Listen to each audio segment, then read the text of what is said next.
Le sujet d'aujourd'hui concerne beaucoup d'entre nous, c'est le fait de manger ses émotions. Et ce qu'on va voir aujourd'hui, c'est les solutions pour perdre cette habitude. D'abord, si tu es dans ce cas-là, sache que tu n'es pas seul, car 40% de la population européenne affirme manger ses émotions. Qu'est-ce que ça veut dire finalement avoir une faim émotionnelle? En quoi elle est différente d'une faim classique? Eh bien, c'est qu'à ce moment-là, on va se servir de la nourriture pour étouffer quelque chose, pour fuir, pour arrêter de penser finalement. Et on va se tourner vers des aliments qui sont crunchy, qui sont sucrés évidemment, ou alors très salés, ou très moelleux. Et on va pouvoir passer de l'un à l'autre sans aucun problème. Cette fuite fonctionne avec la nourriture, mais aussi avec d'autres excès.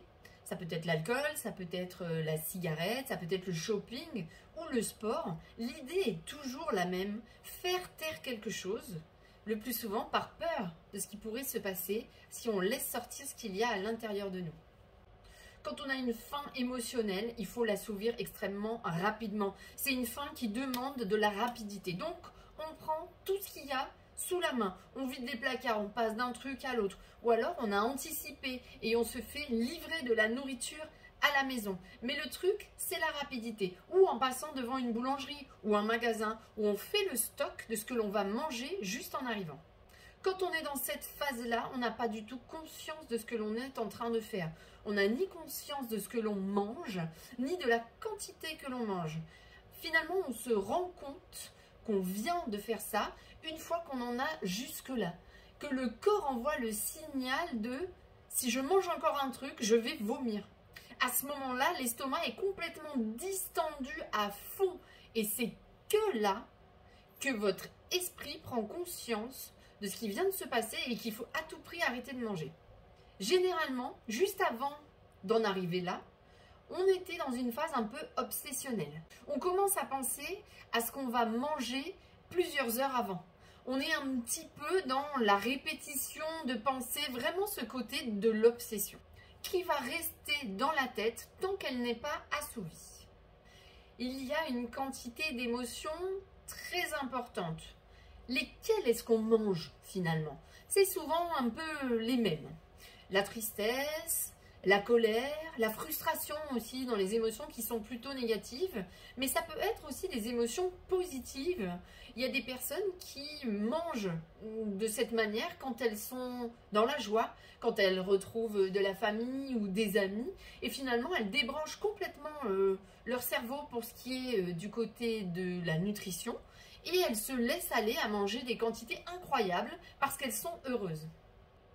Pour vous donner une petite idée de toutes les émotions qui existent, vous avez ici la roue des émotions. Elle se lie en partant de l'intérieur. Finalement, on part des émotions centrales et ensuite on essaye d'affiner notre ressenti. Je ne sais pas si vous connaissez cet outil, mais il est très utile.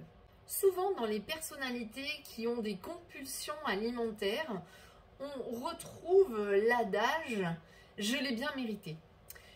Je mange ça, je mange tout ça, mais je l'ai quand même bien mérité. J'ai eu une journée fatigante, j'ai eu une journée stressante, quelqu'un m'a hurlé dessus, j'ai bien mérité ça. Ou alors, j'ai fait 1h30 de sport aujourd'hui, ça m'a fatiguée, j'ai bien mérité de manger.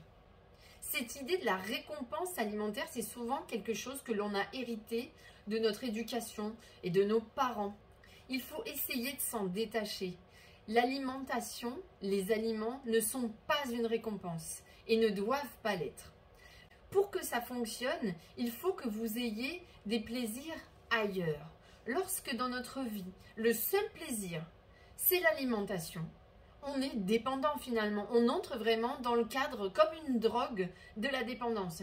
Il faut qu'il y ait d'autres sources de plaisir. Si vous ne vous êtes jamais posé la question, peut-être essayez de lister quelles sont vos sources de plaisir. Qu'est-ce que vous aimez vraiment faire? Ça vous permettra potentiellement d'aller vers autre chose lorsque vous en aurez besoin. Bon, et si on veut arrêter de manger ses émotions, comment on fait? Déjà, on va s'occuper du mode de vie. Je sais que c'est un truc un peu attendu, mais finalement, si on n'a pas un mode de vie adapté par ailleurs, on se bat contre un mur. Par exemple, si vous avez des troubles du sommeil ou si vous avez une dette de sommeil, comme on dit, c'est-à-dire que vos nuits sont trop courtes par rapport à vos besoins, et ça depuis des semaines, des mois ou des années, donc vous avez accumulé une dette de sommeil colossale, tant que vous ne vous occuperez pas de ce point-là, vous pouvez vous battre contre le côté émotionnel, vous n'y arriverez pas. Parce que quand on manque de sommeil et d'énergie, donc on va chercher, on va puiser cette énergie ailleurs et on va la chercher dans l'alimentation grasse, sucrée. Le deuxième point dans le mode de vie, c'est l'activité sportive. Alors certes, elle peut aider à gérer la prise de poids, mais ici, ça n'est pas le propos. Elle va surtout avoir la fonction d'exutoire émotionnel. Je fais sortir de cette manière aussi une partie des émotions qui m'habitent. L'assiette aussi est importante, hein. Pareil, c'est un classique, mais il faut essayer de partir sur une assiette à peu près équilibrée, comme on sait bien le faire, avec des végétaux, des protéines, un peu de féculents, mais surtout, il faut miser sur des index glycémiques qui sont bas ou modérés. Parce que si vous mangez des aliments qui ont un index glycémique très élevé, la chute de la glycémie va être très brutale. Et lorsqu'on est là, en bas, on a de nouveau envie de manger des aliments avec un index glycémique élevé. On appelle ce phénomène le yo-yo glycémique ou l'hypoglycémie réactionnelle. J'ai d'ailleurs fait un petit contenu là-dessus, je vous mets le lien ici si vous voulez plus d'infos. Donc, finalement, gérer les montées et descentes de glycémie, c'est aussi vachement important. Parce que si votre corps est dans cette attente d'une glycémie élevée, ça va être vraiment très difficile de passer à côté de la compulsion. Il y a aussi le piège des mini-repas. Je ne sais pas si votre cerveau vous a déjà fait ça, mais quand c'est l'heure potentielle de manger à midi, par exemple, vous n'avez pas très faim. Soit vous ne mangez pas du tout, soit vous mangez une petite bricolette. Du coup, que se passe-t-il en fin de journée, entre 17 et 19 heures, qui est l'heure classique de la compulsion alimentaire, hein. Dites-moi en commentaire d'ailleurs si c'est vous aussi à cette heure-là que ça arrive. Du coup, comme vous n'avez rien mangé à midi, non seulement il y a le côté émotionnel qui arrive, mais en plus vous avez hyper faim. Les deux combinés, finalement, c'est le craquage assuré. Une fois que vous vous êtes occupé de ces points mode de vie, c'est pas le plus fun, je sais que c'est pas si simple, mais au fond c'est indispensable, on peut aussi passer sur la sphère émotionnelle. Là-dedans, on va essayer d'atteindre deux objectifs. Le premier objectif, c'est d'arrêter de s'asseoir sur ces émotions, d'arrêter de les étouffer. Finalement, elles ont le droit d'exister. Il faut que vous leur laissiez le droit d'exister. Et surtout, le droit de sortir, de s'exprimer. Parce qu'au fond, exister, elles existent. Elles sont déjà là, à l'intérieur. Laisser exister une émotion, au fond, ça fait peur. Qu'est-ce qui va se passer si je la laisse sortir? Finalement, à quoi sert la compulsion alimentaire dans ce cas-là? Elle nous sert comme mécanisme de défense. Elle nous sert parce qu'on a peur de cette émotion. Et du coup, on met ça en place. C'est une sorte d'armure au fond pour contenir des mécanismes de défense. Il en existe plein de différents. Le cerveau met ça en place quand la réalité est trop dure à supporter. Ou en tout cas, quand il se fait l'idée que cette réalité-là sera trop dure à supporter. Notre idée à nous, ça va être de mettre à terre ce mécanisme de défense. Parce qu'au fond, il est beaucoup plus délétère qu'il n'est utile. Comment on peut faire? En nommant nos émotions. C'est une petite gymnastique à apprendre. Déjà, il faut les connaître pour pouvoir les nommer. Et à ce moment-là, servez-vous de la roue des émotions qu'on a vue au début de la vidéo. Trouvez un moment où vous pouvez analyser ce qui s'est passé dans votre journée. Pourquoi est-ce que vous êtes dans cet état émotionnel-là? Ça peut être, par exemple, quand vous rentrez du boulot, dans votre voiture ou dans les transports en commun, un petit moment de soupape entre deux mondes et j'essaye de voir comment je me sens. Est-ce qu'à ce moment-là, je me sens en colère ou je me sens triste? Ok. Et pourquoi? Ça vient d'où? C'est né quand dans ma journée? Est-ce que finalement, j'ai croisé quelqu'un qui m'a dit quelque chose qui ne m'a pas plu? Dans les réflexions désobligeantes, il peut y avoir parfois la famille ou les amis qui se permettent de dire des choses qu'on n'a pas forcément envie d'entendre, du style « T'as pas pris un petit peu de poids, toi, ces derniers temps ?» Si on n'est pas trop dans le conflit, on va rien dire, sourire et partir. Mais si ça, vous ne le nommez pas pour vous-même, si vous ne vous dites pas « ça me met en colère » ou « ça me rend triste » ou « ça me fait naître en moi de la frustration », vous êtes sûr que ça va arriver sur une compulsion. Et là, en plus, après votre compulsion, vous allez vous dire « bah voilà, il ou elle avait raison ». Alors vraiment, essayez de prendre cette habitude, nommer, aller chercher d'où ça vient, dire, écrire pour certains, c'est aussi très salutaire. Si jamais on écrit, ce n'est pas nécessaire de relire. Vous pouvez ensuite jeter votre écrit. Il y a quelque chose de la symbolique là-dedans. J'ai fait sortir ce que j'avais à dire et maintenant je m'en débarrasse. Deuxième objectif de la sphère émotionnelle, conscientiser.